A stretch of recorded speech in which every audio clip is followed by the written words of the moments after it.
it's a tough sell because it goes beyond. There seems to be, and maybe it's cross-cultural, maybe there's something genetic, I don't know.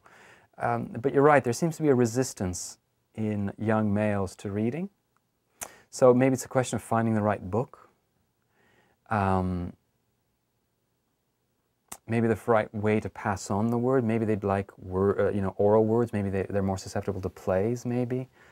I'm not sure. It's a question of education. It's a question of having their elders, so older males, read. I've noticed that in reading males, young males read, old males read. It's the middle ones. And of course, the problem is that we are dominated by the middle ones. We're dominated by middle-aged men. Historically, they're the ones who've been the rulers, and they're the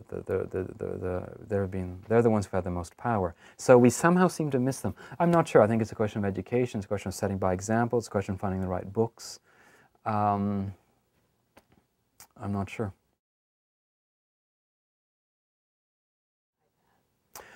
I think it's a great idea. I have no fear of it. I think it'll save some trees, and it has infinite possibilities.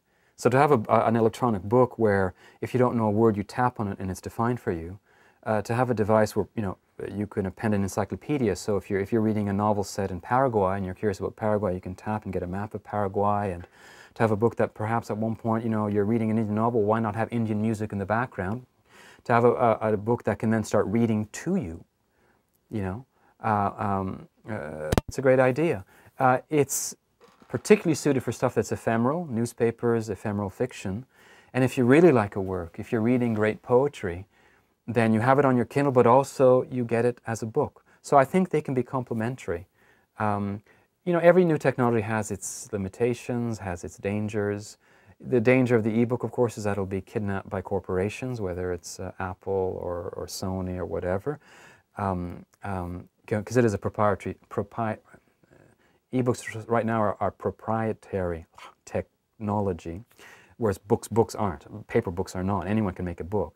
So hopefully at one point it'll be a generic product, like the phone is, like an actual physical phone is. Anyone can make a phone now, any number of companies.